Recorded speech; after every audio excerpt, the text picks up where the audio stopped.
This saved my life. Yeah. I was no hesitation. Of course, I'm going to ride in the trash truck. Yeah. Like, please let me ride in the trash truck.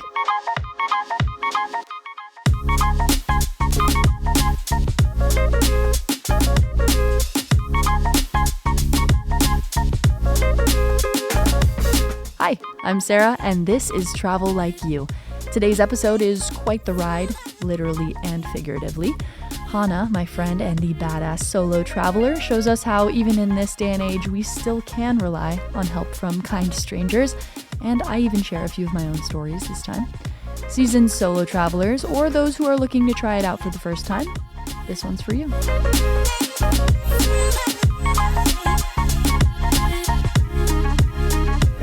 Hey Hannah. Hi. Welcome. Thank you. How Excited are you? to be here. I'm good. Great. So for those who don't know you want to give a little introduction? Yeah, definitely.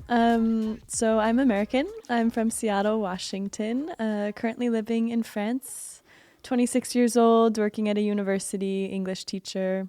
Yeah, Yeah, just living your best life. exactly. As much as I can. Super casual. Yeah, just living in France. But from Seattle, right? Okay. Yeah. So you moved here how long ago? Ooh, it was a bit on and off. So I moved here in 2020, middle of COVID. Really interesting experience. First time living abroad. And stayed for about 7 months, moved back to Seattle for the summer, came back to Bordeaux, lived here another 7 months, back to Seattle for a year and a half, decided I really miss France and found a job here. So I've been here for about 6 months now because I moved here in September. Nice. Okay. Yeah. And it all kind of happened last minute, no? This coming back to France, like you wanted to come back, but Yes. it wasn't set in stone. Super last minute. I had applied to 5 or 6 positions to teach English at different universities here. Did a ton of interviews.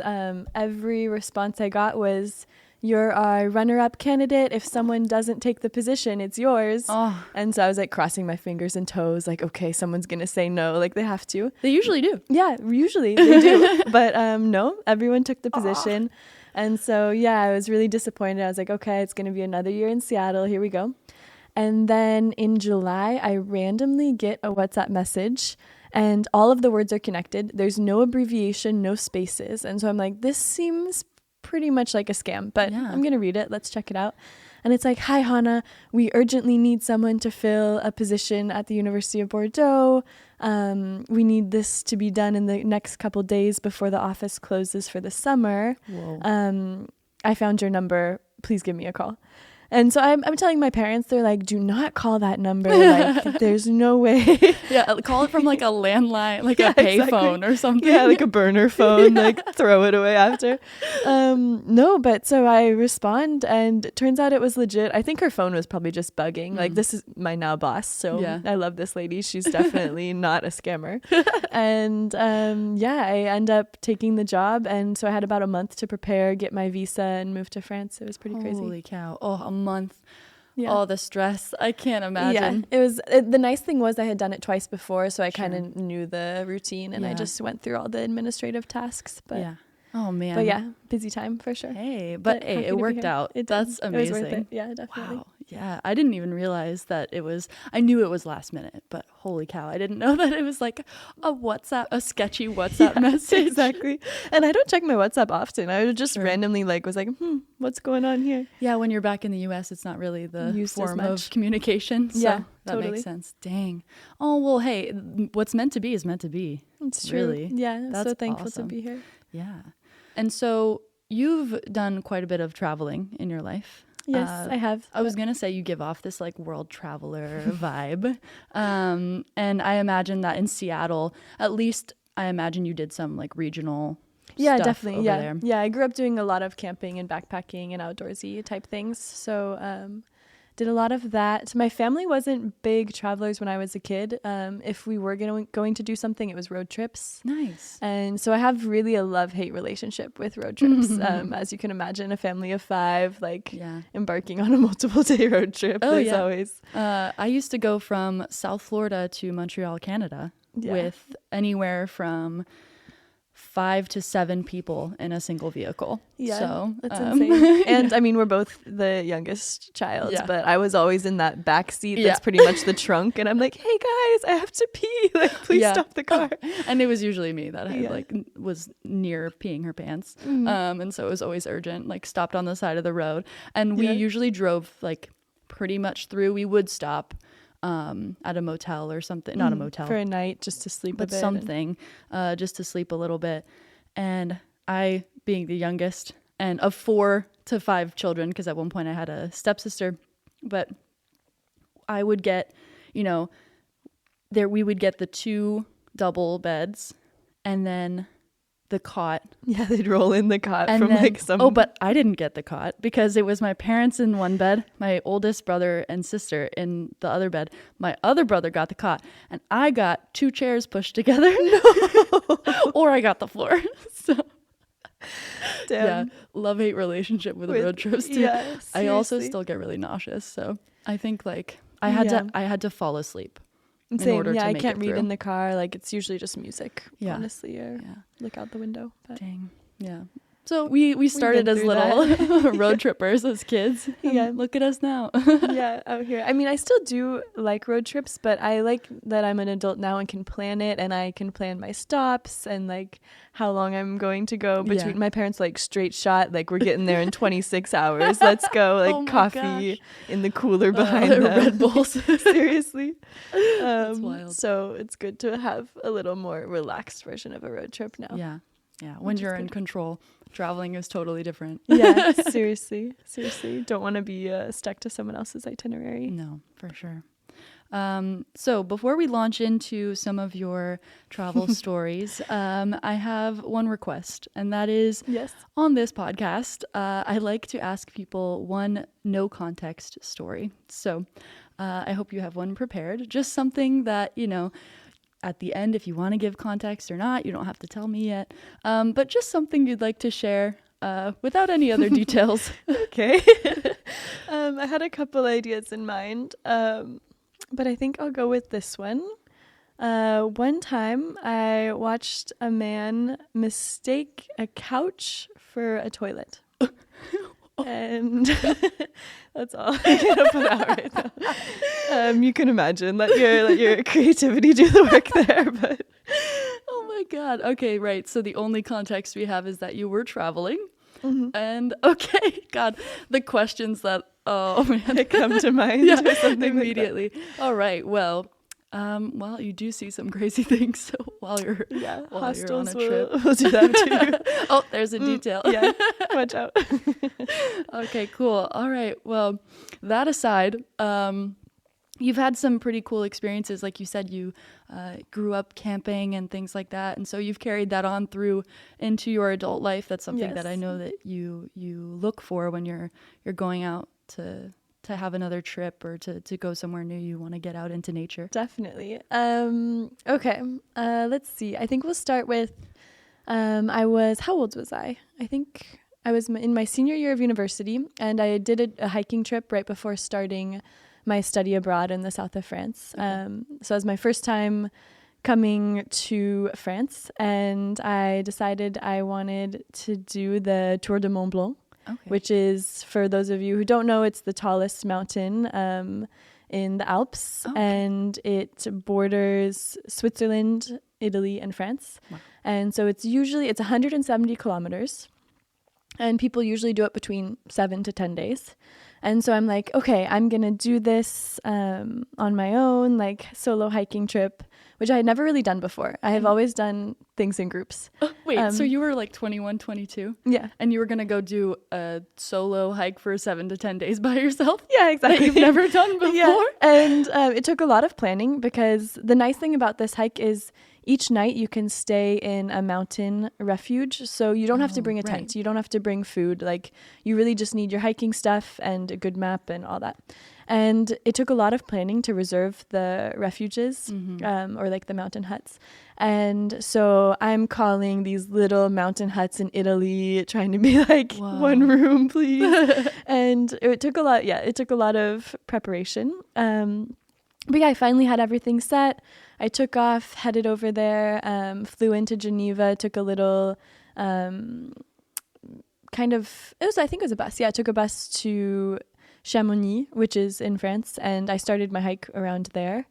And yeah, so I'll get to my story here. I'm a couple days in, and so far I've been following my plan, hiking about 15 to 20 kilometers a day.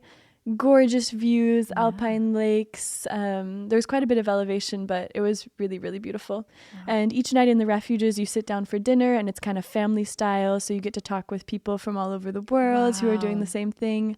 And that's really a benefit of being alone, is you don't have this like bubble of security of people to talk to. So you really have to step out and meet people, and it really added to the experience. But so I'm about halfway through the trip. I'm hiking one day. I stop by this river to kind of soak my feet, and I meet this group of guys. If I remember correctly, they're from Lebanon, and we kind of start talking, and they're like, oh, you should hike with us like the rest of the way today. So we take off, we start hiking, we go a couple kilometers, and we get to the refuge that I'm supposed to sleep at that night. And it's early in the day. We had hiked pretty fast this morning, so it's about 11 a.m., 11:30 maybe, because we start the day pretty early. And they're like, oh, we're actually not stopping here tonight. We're stopping in the next town. We're going to make it into Italy tonight because we were crossing the border that day. And they're like, if you come with us, tomorrow could be a rest day for you because you've done like 2 in 1. And it could be really nice. There's like these Italian spas we could go to, all this stuff. They're really selling it. Mm-hmm. And not going to lie, I had like a small crush on one of them. So influenced my decisions a little bit. But I'm like, whatever, I'm going to ditch my reservation. I'm going to go with these guys, which will make it like a 40-kilometer day. So really, really big distance there. And we start hiking. And they're like, the only thing is we have to make it to this gondola before 6 p.m. or else we can't get down into the village because part of the trail is closed for reconstruction. So it's either gondola or nothing. Like there's nowhere to sleep over there. Oh. And I'm like, okay, like in my head, this is all totally fine. Yeah. I'm with these, like they know what they're doing. I'm just kind of going along. I'm a fast walker. Like there's going to be no problems. And so it's a really hot day. We're walking in the sun. We're chatting. Like we're kind of on this beautiful ridge line so we can see mountains on both sides of us in the distance. Really, really gorgeous, crossing little streams, you know, like it's magic. Very much like Sound of Music-esque. Yeah.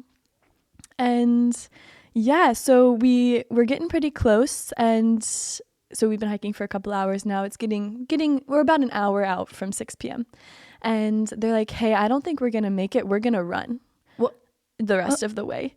And that was where I was like, I'm not running. Like I need to filter some water. I'm out of water. That's going to take a little bit of time. And then like I'm making my way slowly but surely. I'm not going to sprint down this mountain. And so, they leave me there and I'm like, okay, bye guys. I guess I'll see you in town. I'm not sure. I was a little frustrated with that, definitely. Yeah. But at the same time, it was so hot. I didn't want to push myself and like get into a worse situation. So I stop, filter some water in the stream, put it in my bag, rehydrate, and then I start speed walking. I'm like, they're running, but like I have an hour, like it's only a couple kilometers. And on this, since we're on the ridge line, I can see the gondola in the distance. And I'm like, oh, okay, like it's right there. Can't take that long. Start speed walking. I get about, I was going to say, no longer we, just me alone. I get about like 20 minutes until 6 p.m. and I'm getting closer to the gondola, but I'm like, okay, maybe I do have to run a little bit. Yeah. And so I tighten my backpack, I cinch everything up, and I start running. And like things are clanking around. Yeah. Like I'm like getting thrown all over the place. It's a big backpack. You set out for a 7-10 day, you know. Yeah. You can't imagine it. You're like packed light. Yeah, exactly. Like knees are screaming. I'm like gonna have blisters for sure.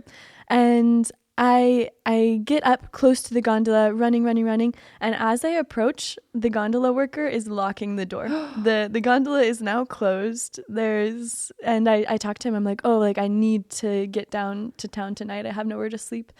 he's like, oh, next one will be at like 6 a.m. tomorrow. No. Yeah. They were still there. Yep. And locked it in your face. Exactly. I mean, I kind of understand because it's the whole system. So like to Yeah. run another one all the way down would take a while. And it was my bad for not getting there in time. Whatever. Oh, no. And so I'm up there. I'm trying to decide what to do because walking back to my original reservation, I would get there way after dark. It wouldn't be super safe. And I don't have a tent because I'm planning to stay in like refuges the whole time. And there's a little like cabin that sells some beverages by the I'm the gondola. picturing like middle of nowhere though. Okay, so there's a gondola. There's like a little cabin with like some refreshments and like some picnic tables. Okay. And I go in to like, I don't know, grab a cold drink and talk to someone. And I get something and I'm kind of like, oh yeah, I'm kind of stuck here, to this lady who's working. And she's like, oh, what do you mean you're stuck? I'm like, oh, well, like I need to take the gondola into town and it's closed now. And she is this really sweet Italian lady. And she's like, oh, like my nephews are coming up with the trash truck. It's trash day. And they're going to take all of like the, you know, cans from the drinks and water bottles and stuff. You can hop in the back of the truck and go down to town with them. Oh my God. And this saved my life. Yeah. I was no hesitation. Of course I'm going to ride in the trash truck. Yeah. Like, please let me ride in the trash truck. And so I'm waiting, whatever. And this janky old truck pulls up with these two Italian guys in it. And they have a conversation with the lady. And then they both look at me. I'm not understanding anything. I don't speak Italian. And they both look at me. They look back at the lady. They look and point at me. I'm like, okay, something's happening here. And then they say like, okay, yes. And they start loading up the trash. And it's one of those trucks that there's just 2 seats in the front and then the bed of the truck. There's no like back seat. Okay. And so this truck is loaded with trash. And I'm in the corner with my backpack surrounded by trash bags, holding on to the back of the truck. Trash and you. Yeah, exactly. I'm like, well, this will be a grand entrance into my rest day in town. God. And we're like winding down the mountain. Occasionally they'll peek out and like give me a thumbs up to make sure I'm okay back there. And we get into town and we pull up truly to the center of town, like, and it's kind of like a luxurious like mountain spa town. It's called Courmayeur in Italy. And I pull up in the Grande Plaza or like whatever and hop out of this trash truck with my backpack. Everyone's sitting having their espresso and they like, turn and look at me. The queen of trash. Exactly. And there was just this moment of like, do I just like casually walk away or do I like wait for the truck to leave first? Like, what do I do here? Wave. So I hop out, I like say goodbye to the guys and they're like, ciao Bella, all this stuff. And I just kind of wait for them to drive away. I'm looking down at my shoes like do. Oh, and then I like make my way into town because I needed to find a place to sleep. And yeah, I consider that to be one of the more cinematic moments of my life. Like I really feel like that could be turned into surreal. Turned into a show of some sort. But a short film. Yeah, exactly. That is wild. And yeah, for the rest of the night, I mean, I found a little place like a bed and breakfast, got a room. And then I went out into town and I was kind of like had my eyes peeled. I was like, I want to find these guys. I was going to say, did you get their contact? Like, how could they have? I know they didn't know you, but they essentially took responsibility for you, inviting you to leave a safe place to sleep for the night and follow them. And then they literally run away from you. Ditch me, leave me on my own. And was there any like, hey, we'll meet up back in town? Nothing. It was just like, hey, sorry, but we want to make sure we make it, like, good luck. It was kind of half and half. They were like, they definitely said like, sorry, we need to make this gondola, but we'll see each other in town. Like they were pretty confident about that. Okay. And so I had no idea really how big the town was or what was going to happen when I got there. But no, we never crossed paths again. I never saw them again in my life. And you didn't exchange. So, oh my God. So you just expected to see them maybe in town. Yeah, just like, and then to cross paths. Yeah. And so that always remains a mystery in my head of like, did they make the gondola? Yeah. Because I guess they probably did because they had just closed when I got there. What is this gondola? Like when I picture a gondola and and maybe the people listening to this, when they picture a gondola, they picture like a Venice gondola. I don't know what you mean by gondola. Is it like a ferry or? Wait, have I been using the wrong word this whole time? Yeah, I guess so. I don't know. Gondola. I really thought, no, it's like, it's almost like a ski lift, but it's a little, it's an enclosed small. Oh, this whole time I was picturing a boat. No. Yeah, I thought a gondola was a boat. Yeah, it is a boat. It's like a Venice. Yeah, no. I've definitely heard it in terms of Venice too, but I really thought you could use this word in terms of... So like a ski lift, but like a closed one. Oh yeah, what are they called? When it's like a little enclosed, like glass on all sides, you see the view. Mm-hmm. In French, it's like a télécabine, I think, but yeah. I thought it was gondola. I mean, I guess you could maybe call it like a cable car or yes, okay. That might be more apt. Or a lift of some kind. Lift, yeah. Okay, yeah. I thought but in Italian, did they call it a gondola? Perhaps. Now, after this, I'm going to go do some double checking.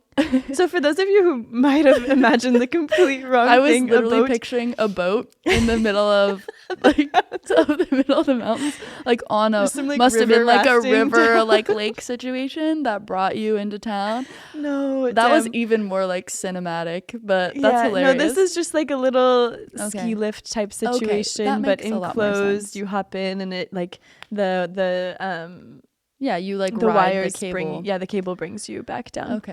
Okay, that's hilarious. Yeah. All right, so we can like redo our memories here and like picture it for those of us who were picturing a gondola. Like, all right, like redo the image in your head, and it's actually a cable car. Okay, that all makes sense, and you could see it. Okay, I understand now. You could see it from the distance. Oh no! You're like, how is this? I was like, and it's locked geographically up. speaking, that doesn't make any sense. Yeah, I was like, there must have just been a lake in the middle, or like a lake connected to a river to get you to this village. I mean, like I said, even more cinematic. Anyways. But no, that's great. Okay, so from now on, that's a gondola to me. Okay, but even still, okay, now that I understand everybody's on the same page, okay, so now I understand they locked it, and like, that's probably it stopped running. That's why they couldn't send another one. Yeah, it would have been really rude for a guy with like a boat right there to be like, nope, I was sorry. Like, you can't get on the boat. Not anymore. That's too funny. Okay, and then you never saw the guys again. Never saw them again. But randomly the next day I ran into a British guy that I had met on my first day. We stayed in the same hut, and he was like, oh, like I'm going to like a thermal spa today. Do you want to come with me? And I said, sure. I mean, I had nothing better to do as my rest day.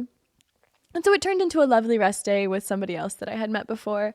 We ended up going to this like Italian spa, but we were kind of cheap and we paid for like the lowest package, so it was just like these little pools and some saunas, but they had free fruit, and so we like literally gorged ourselves on like free apples and oranges to compensate.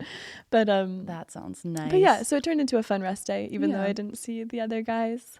Dang. But I'll remember the trash truck. The trash for probably truck. The rest of my life. Yeah, well, especially the image in my head of you taking like a gondola or a trash truck, you know what I mean? That's it's like something really picturesque or something completely the opposite. The juxtaposition was pretty intense in my head. Oh my goodness, that's so funny. But obviously you had a good feeling with the guys, even if they did ditch you. So they were nice, and I understand everyone has like their own itinerary, and that's why traveling alone is pretty nice, because you really stick to your own plan, and you're flexible enough to where if plans don't go as you intended, you can just do anything. Some things obviously are better in groups or in pairs, but the freedom that traveling alone, both, I don't know, maybe to make good decisions sometimes or bad decisions, but obviously you regret nothing. I'm not saying it's a bad decision, but I imagine, like, did you tell your parents or anyone about this story that might have been like, I think I did long after the trip. It wasn't something that like I called home that night and told them about because it's a little too soon. Yeah. But it's pretty unique. It doesn't have to be like, nothing extraordinarily insane really happened, but it's just really, I don't know. I never would have imagined Yeah, it's one of Something those like moments that. where you're like, how did I find myself here? Like, I'm sitting like surrounded by sticky trash, super sweaty after hiking like almost 40 kilometers. Rolling down a mountain. Rolling down a mountain, hopping out like covered in dust. And yeah, but it's also one of those moments where you feel really reassured by people's generosity. Like, that woman did not have to offer that to me. I mean, it was a pretty low stakes offer, but still, like, she had no idea who I was to let me ride with her like nephews in their car. Like, people, I do believe people have good intentions and really do want to help people out when they're in a sticky situation. So. Yeah, literally. Well, literally, she a put you in situation. a stickier situation.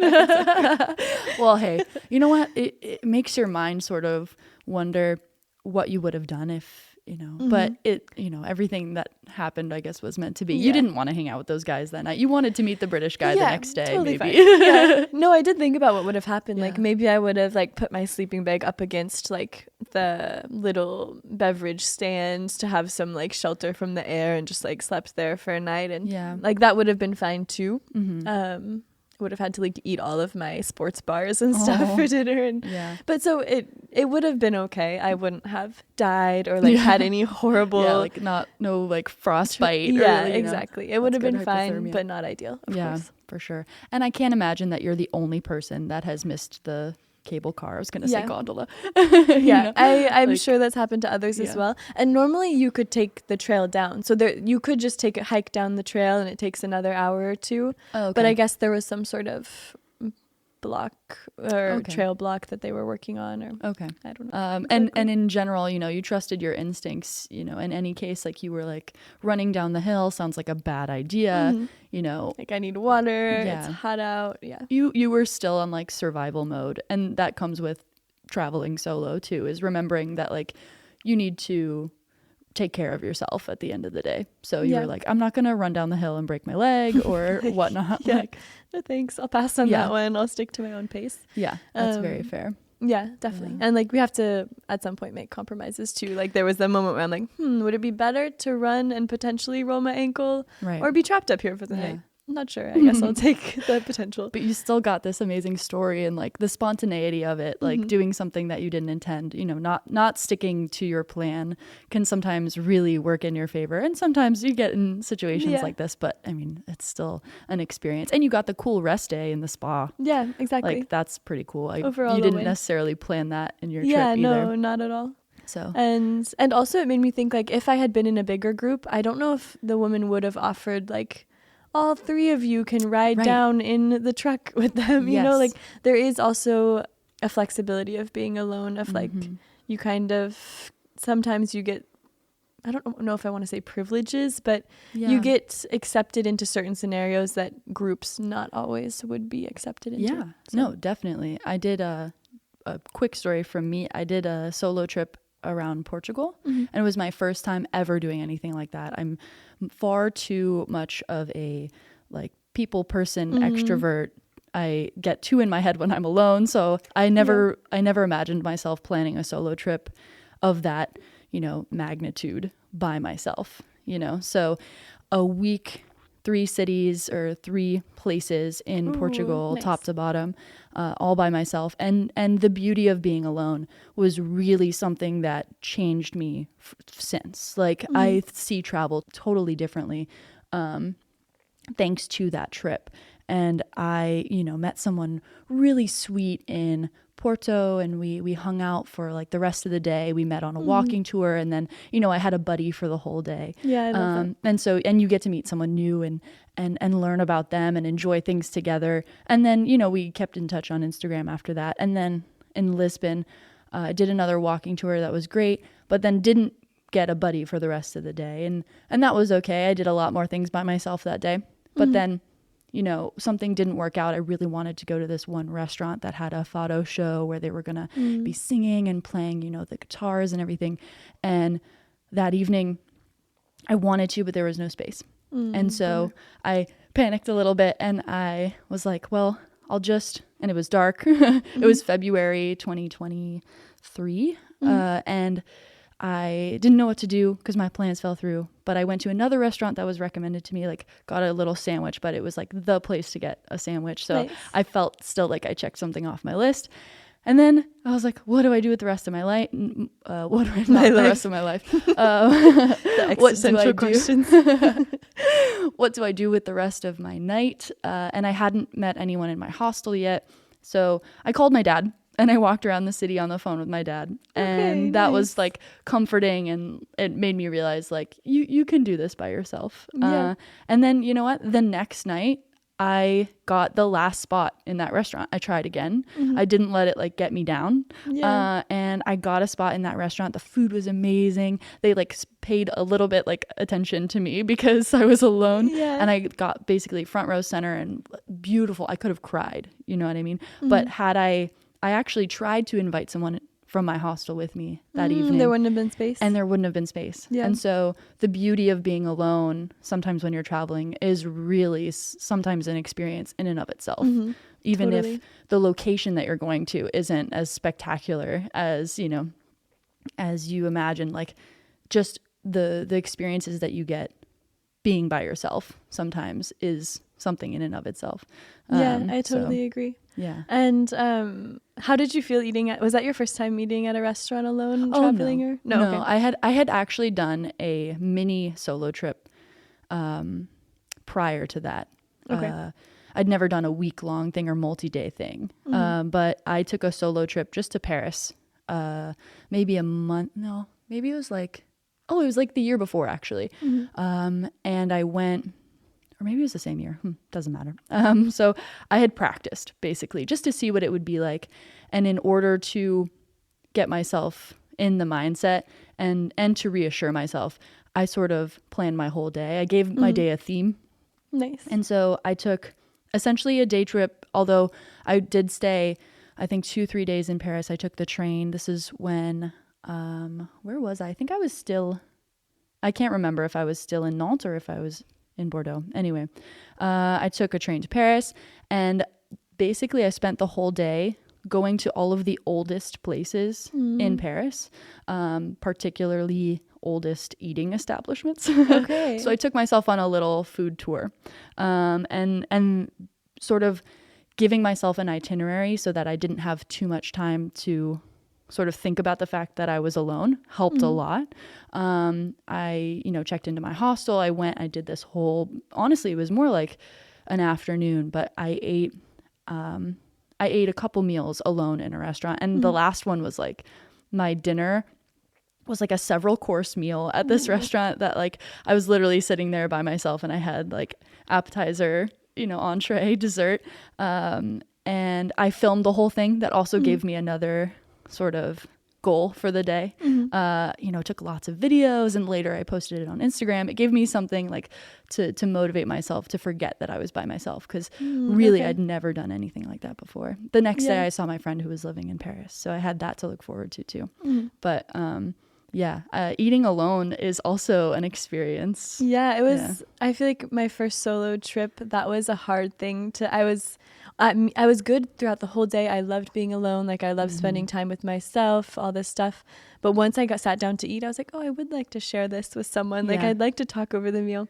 And it took me a while to get used to it. And now I really I still would prefer probably to go to a restaurant with a friend, but I've learned to enjoy eating alone at a restaurant and like really focusing on the meal and kind of people watching and being kind of that fly on the wall of like, I get to observe everything, and it's really fun. It's something you can't do when you have someone in front of you and you're keeping up conversation and all that. And like I have seen another short story from my end. That same trip, I'm eating alone, but this time I'm in my next stop. I'm at my last stop in the south of Portugal, and the city's kind of dead. What city were you in?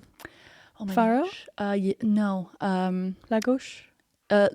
Okay. I didn't know it was pronounced that way. I always said like Lagos. Me too. But Okay, now good that to my know. uncle lives there, I'm getting a little like Yes. Portuguese lesson from him. Thank you. Yes. But honestly, that Lagos. might be incorrect as well. Okay. Like I don't trust my Lagos. perfect. So I say Lagos, but that's where I went, and it was off season, right? February, still a little chilly.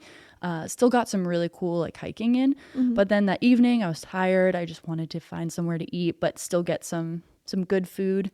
I was hoping for like something more authentic Portuguese, but the city was dead, and I was not. I mean, my hostel was strange too. That's another story, but I just wanted to eat and go home. And I find this one place that's like bumping, like everyone's there. The place. And yeah, of this time.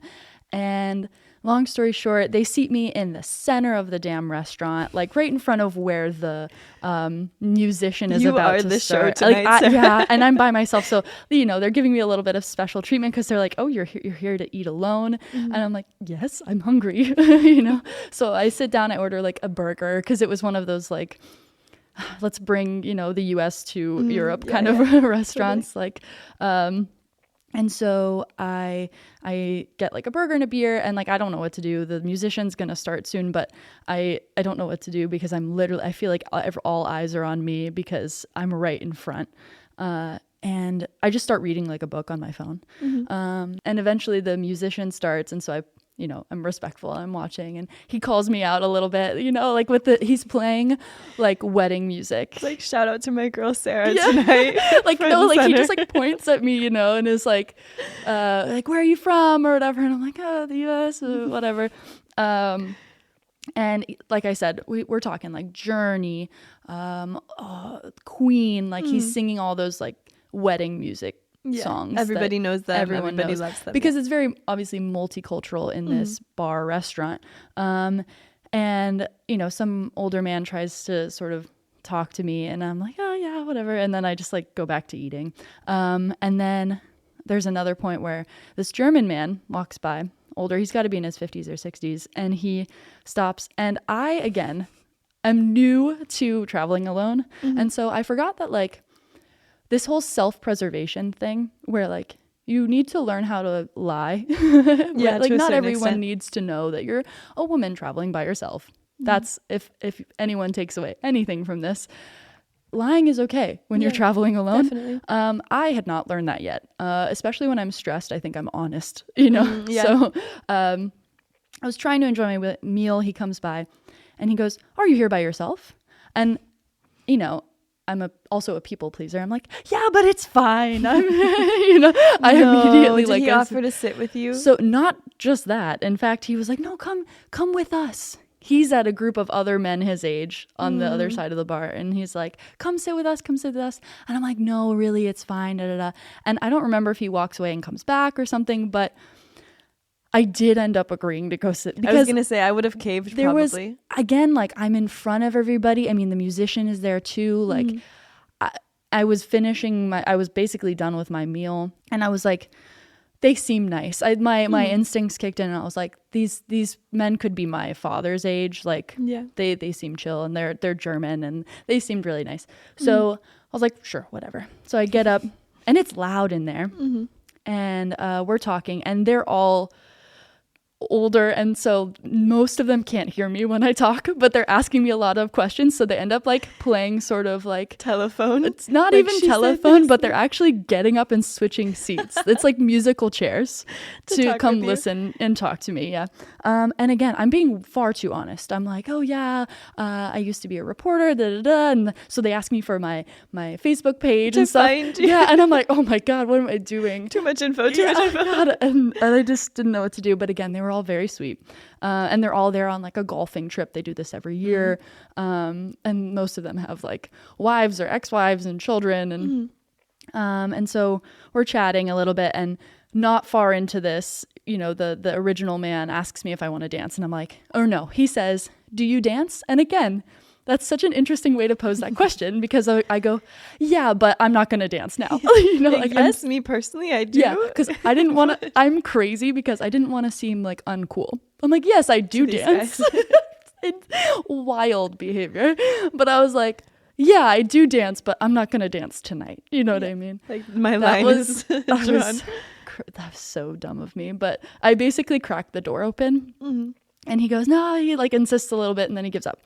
Continue talking, musical chairs keeps happening. Speaking of musical chairs, the musician comes who has already called me out, and he like comes and is now walking around and like singing to people, and he pulls me out of my seat. Of course. And I'm like, okay, this is fine. I'll just stand up. Except I turn around and he has now sat in my seat. So I have nowhere back to escape. And so like I start to do like a little dance move as he's singing again in front of everyone in this bar. And this man who originally invites me takes this up as he's like perfect opportunity. He takes it as an opportunity. Boom, takes my hand and like whisks me out onto like the stage, to like the little dance floor. No. And again, I do like a little dance move, expecting it to be over quickly. Hands, like, literally, like I'm like putting my fingers in the air, like dancing like I would at a wedding. And like expecting to quickly go back to my seat. No, he takes, and I'm like, we're dancing like hand in hand, like, you know, again, like a jazzy little wedding dance with this stranger who's probably, again, like 50s or 60s for a full minute in front of the entire place. No. And I'm laughing. You feel all the eyes on you. Oh my God. And of course, like, in hindsight, I'm glad it happened because it's such a funny story. But oh my God, I'm sure I was beet red. Like, this is so uncomfortable. You know, but it was sweet. You know, you kind of have to let things like this happen. Trust your gut. Did and you it was get out harmless. of there and you were like, man, that was a fever dream? Yeah, like, yes. What just happened to me? 100% fever dream. I could barely believe it. And so I dance with him and then I sit back down and I'm like, oh my God. And they'd offered me food and stuff, but I'd eaten, and you know they ordered me a beer. I expected like, okay, maybe, you know, if they pay for the beer, that'd be cool after all of this experience. Like, and so, you know, they're older, they're tired, and they're like, oh, we're gonna call our Uber. It was like nice meeting you or whatever. And I was like, oh, thanks so much. Like, they're wrapping up. I'm like, okay, I'm gonna go to the bathroom and then I'll come back and say bye or whatever. But I kind of said bye at the same time. So I go to the restroom in like the basement and come back upstairs and they're not at the table. I'm like, okay. And I go to pay my bill and they paid for everything. They paid for my meal, like that I had really alone. Sweet. And, you know, they paid my entire bill. And I thought that was so sweet. And I look out the window and I see that they're all still waiting outside for their Uber. And mind you, like I said, the wait staff had been sort of giving me special treatment already when they saw like that I was alone. The waiter offered me like a candy bar or something. He was really sweet.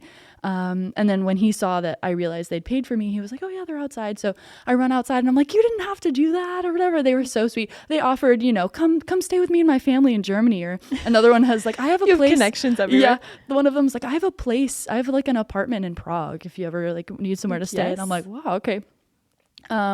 But yeah, I think one of them did get like my Facebook page or something, but I thanked them like profusely and then they left. Oh, that's really sweet. Yeah.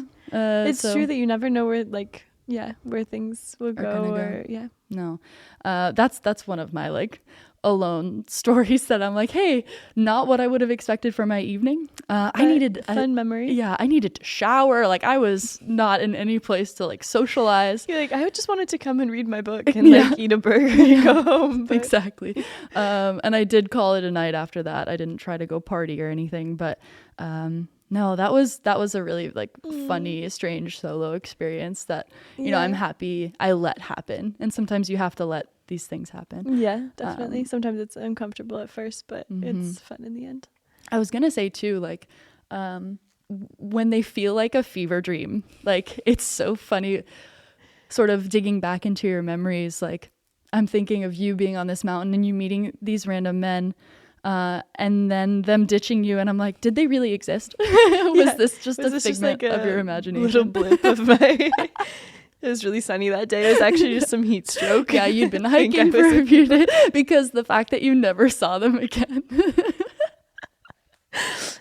makes me go like, did they exist? Yeah. Were they actually just... They're just imaginary friends to occupy my loneliness. Bye, guys. Yeah. See you later. This like, I don't know, maybe you were never supposed to stay in that refuge, you know what I mean, that you booked, and they were just leading you on this experience, you know? Who knows? So funny. But crazy. Yeah. So these solo experiences are something that I cherish now. I still don't necessarily seek them out as much, simply because I know that I really do enjoy company. Yeah. But you can't deny there are so many benefits to it. So when you're traveling and you're looking for these ways to like get out into nature and stuff, or do you sort of normally plan trips at first thinking you're going to be doing it by yourself, or do you like, how do you go about that, and what other sort of things have you done?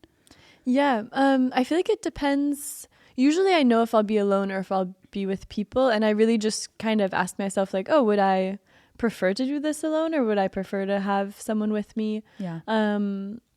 Like, for example, I did a bike trip along the coast, just along here in Bordeaux. I left from the city, went out to the Atlantic coast to Lacanau, went down the coastline to Cap Ferret. Anyways, super nice, brought stuff to camp. And that I knew I wanted to do alone because I had nothing planned, and it's hard to invite someone when there's absolutely no itinerary, and I didn't really want there to be one. I wanted to just be able to do like what I wanted, whatever I felt. Whereas if I want a little more structure, I know that somebody would be fun on the trip, or like I have a specific friend in mind that I'd want to be there with, then like I start planning with them. And so it's kind of a different process for the two. Okay. So you did this bike trip then, and you did it totally alone. Was there anything that happened there? Oh yeah, there definitely was. First off, I left during the middle of what we call here in France a canicule, which is a huge heat wave. Yeah. It was a couple of years ago, and so I knew it was going to be a hot one, and I was a little nervous about that.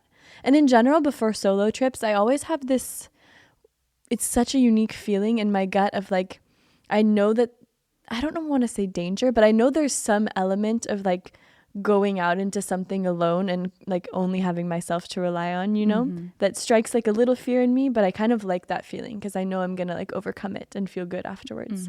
And so I had that feeling. I was like, oh gosh, like it's gonna be so hot. I just have like my bike and my tent, and planning to like stop for water at parks and like jump in the ocean to cool off, of course. And so I leave from Bordeaux super early in the morning, like 5 a.m. It's about, I think it's a 65-kilometer ride out to Lacanau, to the ocean, the little beach town.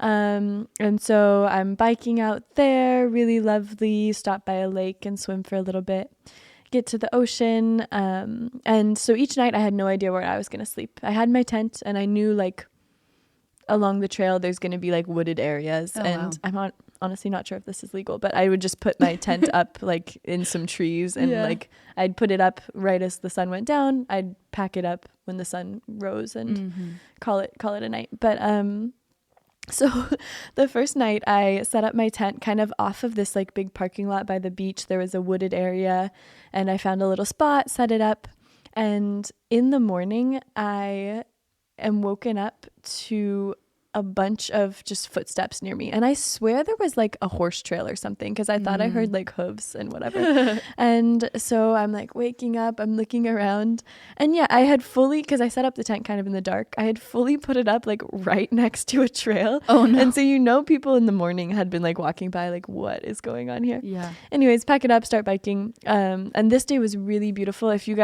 anyone finds themselves in this area, I highly recommend the bike trail from Lacanau to Cap Ferret. It's gorgeous, super well maintained.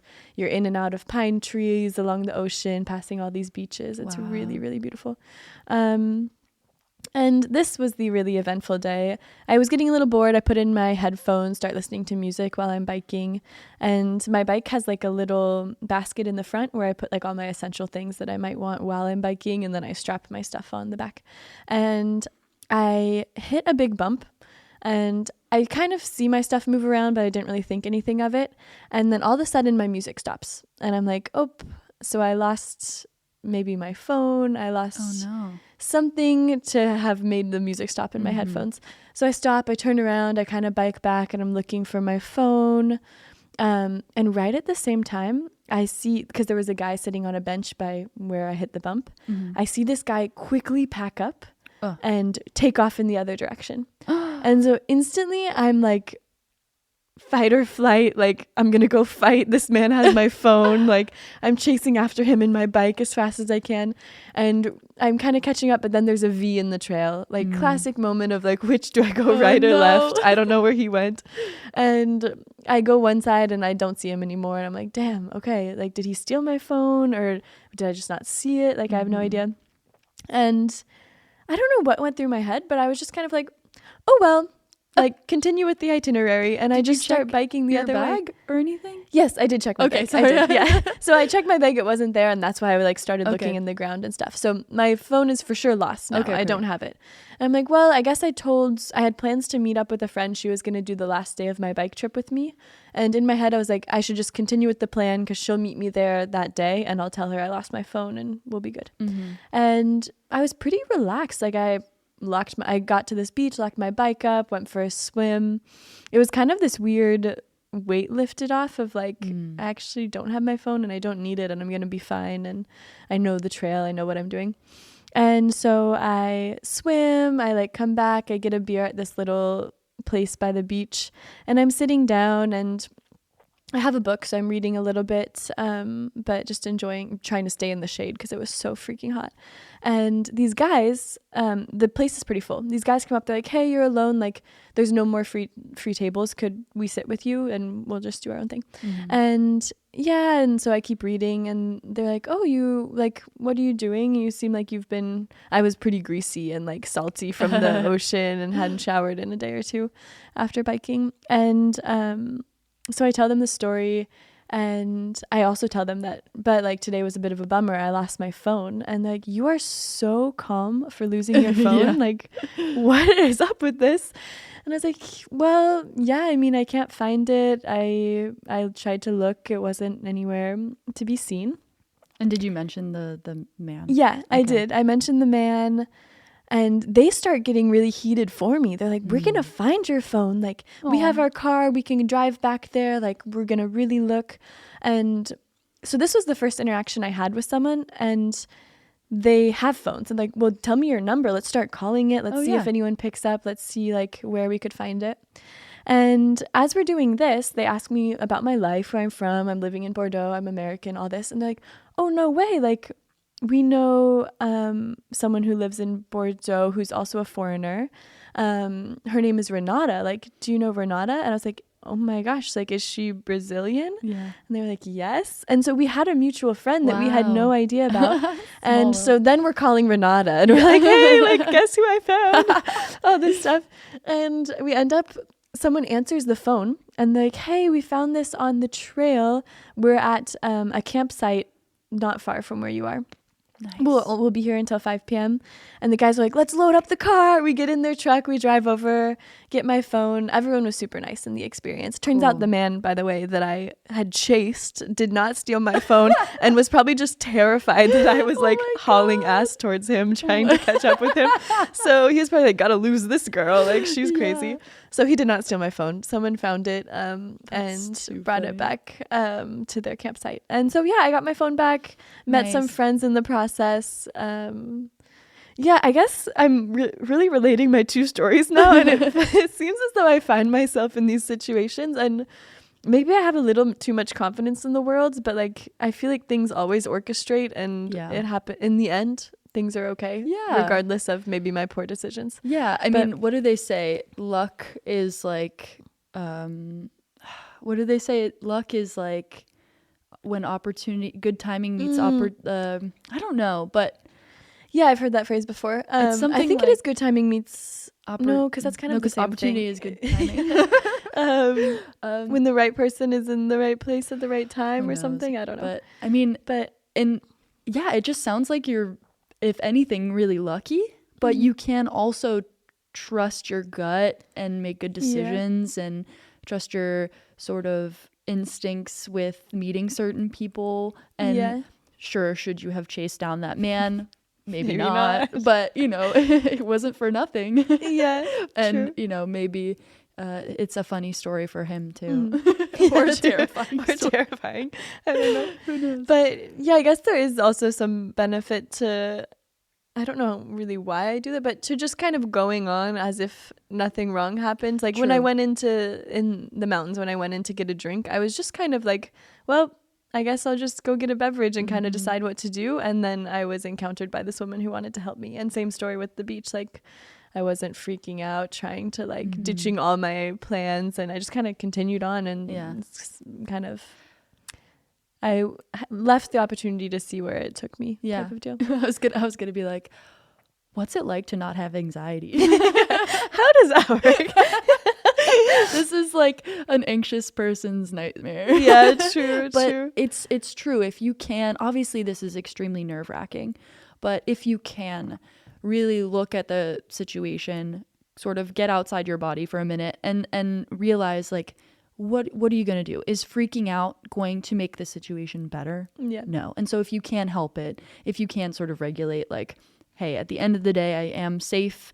You know, I don't have my phone, but I know where I'm going, this, that, and the other. I have a friend who's going to meet me, like... Exactly. All's well. Yeah, but definitely a feat nonetheless to sort of like push down the anxiousness of, you know, when things go wrong and sort of just go with the flow. It does, you know, make all the difference. I mean, someone else might have let that ruin their whole trip, you know, and I wouldn't blame them. I mean, if I lost my phone, my life's on my phone. For being honest, like I feel like it was early for me. None of that really set in. I was just like, oh, can't contact people now. Right. Can't contact people. And there's, again, nothing you can do right then. True. Later you'd have to get a new phone, this, that, and the other. But yeah, you're lucky things worked out and that you have, you know, you have the skill of sort of keeping it together even when like it could all fall apart. Things could be going very poorly.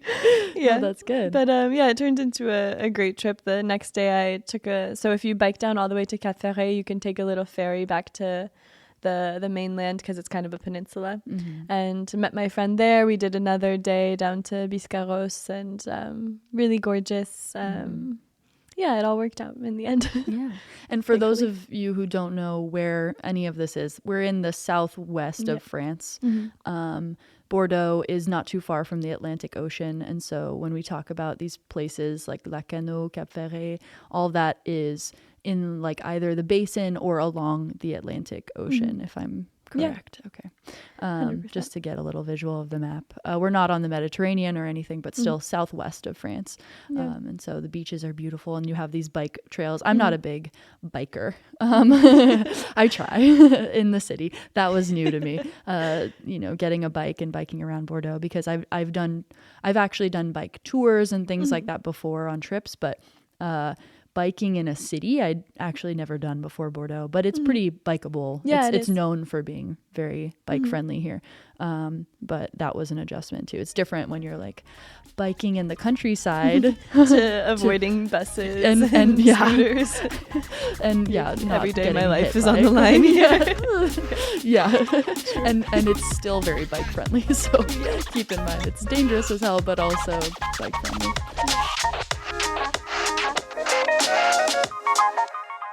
So my family, for a long time, my dad really wanted to do a family trip, like a long one, and not a road trip, surprisingly. Wanted to do a bigger trip. And so there's a path across Spain called the Camino de Santiago. And my dad really wanted to do it as a family. And we had planned it. There was one summer that it worked out really well because actually pretty much all of my family works in education, so we have summers off. And so we planned this trip, and for those of you who don't know, it's about a month-long hike, starting at, well, you can start from wherever, but we started at the border with between Spain and France and walked all the way to Santiago de Compostela. And we were hiking each day, and you kind of meet people along the route, and you need to pass your time. So you're telling stories, you're talking about your life, all this stuff. And there was a really, really hot day, and my mom was like complaining all day. And we're like, Mom, get in a better mood. Like, seriously, we're out here on this family trip. Like, yes, it's hard, but we were on a path that I kid you not, was completely flat. And she was like, the hill is never gonna end. Like, it's so, like, this is so difficult. So something weird was going on. And keep in mind, this woman is extremely stubborn, and she refused to carry her own water because it was too heavy. So meanwhile, all of us are carrying water for her and like bringing it up to her to drink. And we finally get to where we wanted to be and have our rooms for the night. And like, kind of like my previous trip, they do family style dinners. And so we're sitting around for dinner. And my mom, she did look like kind of overheated. I don't know. She was a little red in the face. And we all get served this lentil soup, and we're talking and eating. And my mom passes out like into her lentil soup. Complete commotion in the dining hall. Everyone, like my brother goes into full survival. Like, he used to be a lifeguard mode. He, like, I don't know why, he ripped off his shirt and like used it as a pillow for her head. He like laid her down, put her feet up. And so we realized that she had like a small heat stroke from the heat that day. And that's why she had been complaining all day. She was like, apparently that's one of the symptoms of like kind of... You're kind of delirious and probably... like easily irritable. Okay. Yeah. And so it was all making sense. Yeah. Meanwhile, I'm thinking she's having a seizure. I'm like, call 911. Yeah. My brother's super You're in Spain, calm. so it's not 911. Yeah, exactly. And my mind is going everywhere. I'm not good in emergency situations for other people like that. And so anyways, everyone, like, we were probably about 20 people in the dining room. Everyone saw this happen. And she was fine. We get her some ice. She's good. We rehydrate her. She sleeps a lot that night. But we still had a couple, like 2 weeks of the hike left. Oh, man. And so a week, I don't know, a couple days later, I'm talking with this guy on the trail. We're telling funny stories about things that happened. And this comes to be known as the Camino wireless, because it's almost like a phone line of stories that are just getting passed along the trail, because people walk at different speeds. And so a story that happened a couple days ago, in a few days it's being told to everyone. And this guy's talking. He's like, yeah, like, it was pretty hot a few days ago. Did you hear about the woman who passed out in her soup? I was like, that's my mom. And she had heat stroke. Yeah, I know about it. Oh my God. And so it's just this, and that like happened to, I think, to my brother too, like a week later. And I just think it's so funny that in moments like this, because you're walking all day, like 10 hours straight, and you are kind of bored. You're searching for like gossip or like something fun to share with people, or just to pass the time. And it makes you think like how many of the stories I was hearing, not just the one about my mom, but other people, like, did I actually know those people? And I actually like have talked with them and interacted with them. Yeah. But since they don't give names, it's just like this person who lives in your imagination who passed out in their soup, or who lost their shoe, or like, random things like that. Yeah. And we ended up making it to the end as a family. It's like, I think one of our strongest family memories. Definitely like really, really sweet experience. But we always laugh whenever we don't eat lentil soup very often. It's kind of a random soup. But if there is a soup that looks like it, we always make the joke around my mom, like, watch out, like she might fall. So she must be a good sport about it. Yeah, she is a good sport about it. Definitely. That's too funny. And yeah, that's amazing. So you're on the trail and you're telling not only your stories, but telling the stories that you've sort of collected along the way too. Exactly. And so you found yourself on the side where you're actually receiving your story back. Yeah, exactly. It had come full circle. That's so funny. Funny things like that. And actually on that same trip, we got to like where we were staying that night, sitting around a table, waiting for getting our rooms, whatever. And I see this guy that I'm pretty sure I know. But I was like, maybe I saw him like a week ago on the trail, or like, I don't know how I know him. And there weren't many of us. So we like get to talking, and he asked where I'm from. I say Bellingham, because that's where I grew up. I lived in Seattle at the time, but I said I was from Bellingham. He's like, oh, no way. I'm from Seattle, like not too far. Like, I've been to Bellingham a few times. I have family there. He asked what high school I went to, which is so funny. It's such a classic, in my mind, that's like such an American question. Yeah. Like, what high school did you go to? Like, who's your mascot? It's true. And so I told him, and he's like, oh, I have my nephew goes there. Oh, sorry, my nephew went there. Mm-hmm.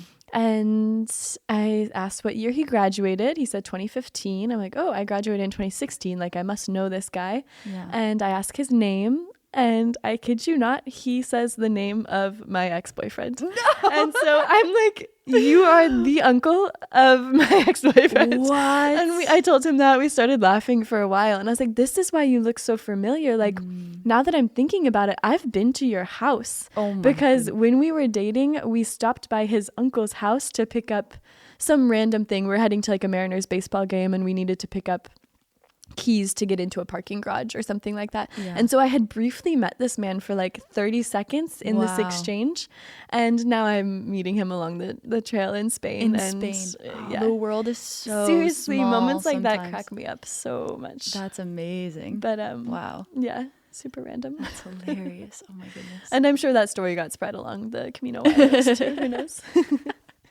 That's too funny. Oh yeah, did you hear about the girl who Like ran into her ex-boyfriend's uncle on the trail? Crazy. What are the odds? That is a very popular thing, very well known, this trail. Definitely. I have a friend who did it last year, I believe. And I remember him posting photos and stuff. It's sort of meant to have been a pilgrimage at one point, yes, right? So yeah, it's also it can also be a religious experience for some people. And even if you're not religious, though, I mean, even if you're not even spiritual, just doing something like that for a month, you know, hiking this trail for so long, meeting all these people, I'm sure it changes you. And to do that with your family is so special.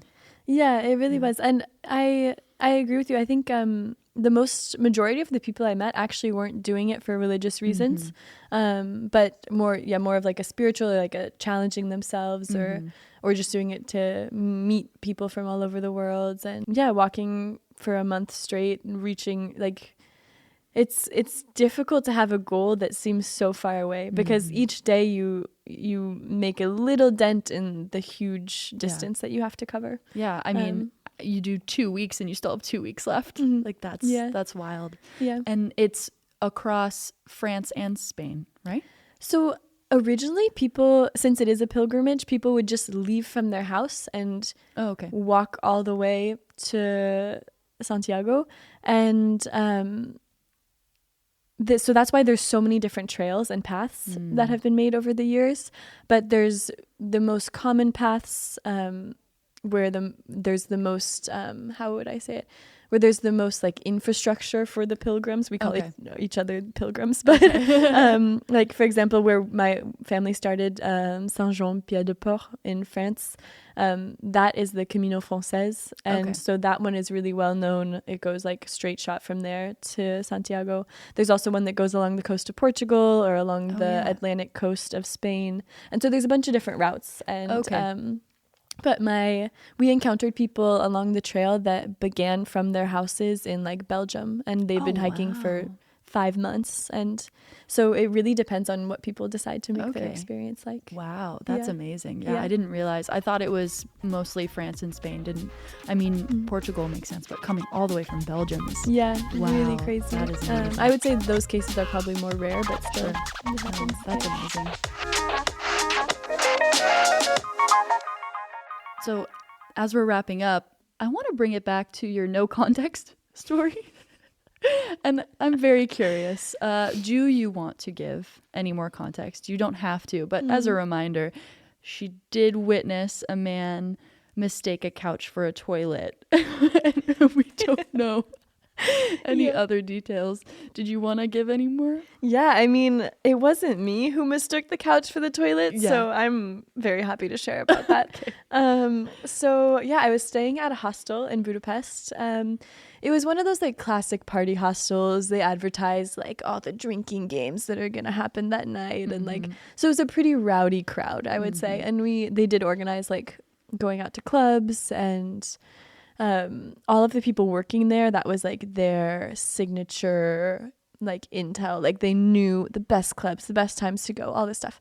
And I stayed there for 5 nights, I think. And so like most hostels, the the workers are young, they're really nice, they want to get to know you. It's kind of their job to hang out with you a little bit.